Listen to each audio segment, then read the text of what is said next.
Et salut à tous les amis, c'est Kaikit. On se retrouve enfin pour les finales de la Hades Draft League saison 3. La série touche enfin à son terme. On est enfin parti pour les finales. Donc la finale de division 5 entre Eros Abyss et Gengaster. La finale de division 6 entre Mushroom et Shrider. Et enfin la petite finale de division 5 entre MP5 et Excalkeep. Il n'y aura pas plus, il y aura que 3 matchs aujourd'hui parce que je vous avais expliqué la semaine dernière que Clédéo était un alt, donc il a été banni et c'est pour ça qu'il n'y aura pas de petite finale en division 6. On va pouvoir y aller sans plus tarder, donc entre Gengaster et Hero. Gengaster qui au final a Smurf, c'est-à-dire que même si t'as jamais joué à la gêne, quand t'as un bagage solide dans Pokémon, ça aide en général pour aller en finale. Et Hero quand même qui avait un bon niveau, mais il lui manquait à chaque fois ce petit peu de réussite qu'il a réussi à avoir cette saison. Et donc les deux ont validé leur montée en division 4, on va pouvoir y aller sans plus tarder. Donc le lead Pesharunt, enfin le lead Pesharunt contre le lead Snizzler, ça va taper le demi-tour pour envoyer directement le lead Dragon sur le parting shot. Pesharunt, c'est vraiment une plaie ce Pokémon, c'est exceptionnel à quel point ce Pokémon est trop casse-couille. Et ça va poser un clone malgré le parting shot. Et le Gliscor va juste turn, donc pas de piège de rock. Non, ça va aller sur le Clef, et c'est le Clef qui a posé les rocks. Ok, donc du coup, peut-être que le Gliscor n'a pas d'entry hazard, ça va vouloir tenter un anti-spin, mais du coup, le coffre qui va faire 0 dégâts. C'est normal, c'est Pesharunt, hein, comme d'hab. Le Scream Tail sur Parting Shot, je pense. Non, Nightshade, on va aller chercher des dégâts sur ce Pesharunt. À mon avis, il y a un Tingloo en face. Il y a un monde où il est Parting Shot, Nightshade Recover toxique. Hein. C'est fort probable en attendant. Donc les pièges de rock qui sont posés aussi avec le Scream Tail. Sur le Goodra.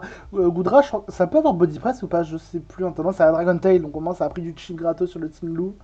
Ça ramène le Necrozma, ça arrange pas tellement. J'ai oublié de préciser les Terras, mais du coup, c'est vrai que j'ai oublié d'aller voir les Terras. On a Terra Poison Necrozma et c'est Terra Psy. Goodra y suit. Terra Psy, pourquoi pas. J'imagine que tu veux la Resi Fight. Original, c'est Terra Psy. Ok, donc ça tape le Flash Cannon. Ok. Ça reste de Samurott Bot, Ruination. Attention peut-être à la Sacred Sword. Ouais, voilà, la Sacred Sword qui va partir. Sacred Sword qui était le middle ground. Ça ramène le Clef sur le Dracometer. Aïe aïe aïe, dur. Il a sub, je sais plus si Dragon a encore Nasty Plot en, en objet. Il me semble qu'il a toujours Nasty Plot. Donc il doit avoir sub Nasty Plot, DM et en last peut-être Flash Cannon. Flash Cannon ou Darpulse. Peut-être plus Flash Cannon, j'espère, parce qu'il y a Clef. Oh, trick pour donner un mouchoir choix. Du coup, le Scream Tail qui est Scarf, ça a tapé Wish. Tu ramènes le Necrozma gratos, oui. Ça a tapé demi-tour. Pas de weakness. Pas de weakness. Hop, les rocks. Enfin, pas les rocks. Le Wish qui est du coup tapé. Brick Break qui va faire 0 dégâts. Donc il doit avoir Dragon Dance, sûrement ce Necrozma. C'est juste l'attaque de coverage. En vrai, bon, le Terra Poison, il est surtout là pour Pesharunt. Je me dis, est-ce que là, comme ça, bon, j'allais dire Terra Sol, mais le problème c'est qu'il y a Weavile avec le Ice Shard. Euh, Est-ce qu'un Terra un peu plus offensif aurait été pas meilleur? Est-ce que le Terra Fight ça suffisait pas? Ouais, non, Terra Fight ça allait être compliqué derrière contre Clef. Oui, non, Terra Poison quand même il est bien, mais j'avoue que c'était limité à Brick Break, c'est un peu triste. Parce que Brick Break c'est vraiment weak quoi comme move, donc c'est dommage. En tout cas, le Tentacruel qui arrive, ça va check le spin, flip turn. Ça va vous reflip turn, sûrement. Je pense que Hero va pas tenter de spin. Ça m'étonnerait qu'il tente de spin. Il va taper coff, ok, ça va aussi. Il va chercher le chip, même si je pense que ce Pesharunt a quand même soin. Voilà, le recover. Après, maintenant, il y a le Hydreigon. Est-ce que le Hydreigon peut faire quelque chose? Le problème, c'est que, ouais, voilà, c'est que. En fait, la draft de Gengar, bah, elle a été quand même bien construite. Hein. T'as facilement 2-3 checks à tous les pokés du jeu. Et voilà, ça va taper à la Ciplot en anticipant peut-être le Inclef. Ça a voulu, je pense, anticiper un Inclef et taper justement Inclef ou alors même Protect. Pourquoi pas, mais de toute manière, Gengaster avait pas d'autre play à faire que de taper. Le Snizzler qui arrive. Là, par contre, si t'as tapé une Dance Slam, ce serait bien. Ah, pas de Dance Slam. Est-ce qu'il a Dance Slam peut-être après? C'est ça la question. Gliscor arrive. U-turn. Est-ce qu'il serait pas Choi, ce Stizzler? Est-ce qu'il n'y a pas un monde? Je sais pas, il y a peut-être un monde où il est Scarf ou la SD. Sur les Spikes. EQ35, ça fait mal. Hein. Ouais, ça fait quand même très mal. Le Ruination qui va pas faire beaucoup. Ouais, je pense que ça va passer pour Gengar sans trop de difficultés, à mon avis. Il a quand même été au-dessus, on va être honnête, il a quand même été au-dessus dans la compétition. Enfin après, attendez, peut-être je vends enfin j'enterre Herosabis trop tôt, mais je vois pas comment Hero remonte cette situation. On va être honnête, hein. Avec le Screamtail Scarf là, est-ce que Necrozma peut le faire? Là, faut taper des Dragon Dance, c'est prier, hein. Le problème, c'est que tu n'auras jamais le kill avec ce sur le Gliscor. Aïe aïe aïe, et en plus de ça, bon, il y a le crit qui vient achever. C'est donc encore une victoire 6-0 de Gengaster. Bah, Gengaster qui a quand même largement dominé la D5, on va être honnête. Victoire un peu facile, je trouve. Mais bon, bah voilà, écoute, hein. En attendant, genre on va dire, bah, la draft bulky à vomir de Gengaster a suffi pour qu'il gagne. GG à lui et quand même GG à Hero pour cette run. T'as enfin eu ta montée en D4. Finale de D6 maintenant entre Shredder et Mushroom. Est-ce que Mushroom va faire un peu mieux que la semaine dernière contre Clédéo? Contre évidemment la reine de Shredder avec le Cramorant au milieu, bordel. Et le Poké qui apparaît pas, c'est Espatra. Espatra qui est Terra Water justement. Et Terra Dragon Floodzel et c'est Terra Water Quaquaval. On va y aller. J'ai oublié de presser aussi le combo Terra Deck. Hop, Politoad. Cette fois qu'il y a la reine, cette fois c'est bon. Le Azelf qui arrive sur la pose des rocks. Donc au moins tu vas pouvoir poser tes screens. Ça c'est bien, ça, pouvoir poser tes screens. Le Chomp. Est-ce que tu vas pouvoir profiter avec un setup Scarchomp? Et le Scarchomp qui tue pas malheureusement, c'est dommage. Scarchomp il est bien vu, mais... Un peu triste du coup de pas tuer le Hazel, c'est dommage. Je pense que ça devait être un roll. Et du coup, ouais, en plus de ça, tu tapes 3 tours et... Oh, la Trailblaze. Je suis pas certain du Trailblaze quand même. Je suis pas certain du Trailblaze parce que bah, je me dis quand même, selon le bulk de Chomp... Bon après, j'ai envie de dire, c'est un play un peu fou. Hein. Un peu fou du bus. Mais selon le bulk du Chomp, tu tankes le High Shard et tu tues avec colère. Hein. Donc, pas convaincu du Trailblaze. Cobalion, le séisme quand même qui va faire de bons dégâts. Body Press qui vient prendre le kill. Ouais, non, ça aurait tué Richard. Je pense qu'il y a quand même moyen que ça aurait tué. Ça va taper Volt Switch pour amener le Dragage. Ça va défog. Ça va vouloir enlever les rocks. Je suis pas certain qu'enlever les rocks c'était vraiment une priorité. Mais bon, tant pis. La seule jouette qui part. Comment tu passes Dragage? J'avoue que là, quand même, Shredder, le match-up a été un peu dur. Parce que là, il n'y a plus de Poké offensif. C'est Quaquaval et Floatzel qui doivent le faire. On va voir ça. Perichong. Flip turn, bah oui. Eh oui, dommage. Le Cobalion qui va pouvoir reposer ses rocks gratuitement. Je t'embête pas plus la vie que ça, je pense. Body Press. Et la Quadjet qui vient prendre le kill. Moxie, ok. Là, bah, tu sais qu'il est Scarf, donc tu dois Sakamon. Et ouais, en fait, et juste le Chomp, bah, le Chomp qui était bien vu. Là, le Chomp a été bien build. Oh, bulk up. Il tankera pas. Oh, il va tanker, mais largement en plus. Oh, Bessitrus en plus de ça. Alors peut-être. Tu peux Terra Blast. Ça, c'est très bien ça. Voilà. Le problème, c'est qu'il y a Graine. Hein. Il y a Graine. Et en plus, il y a Chomp qui revient RK. Ça devrait pas passer pour Shredder malheureusement. Je pense que bah ouais voilà. Là ça a été une bonne prep de la part de Mushroom. Le Chomp Scarf qui a été bien vu, qui a fait le boulot. Ice Spinner.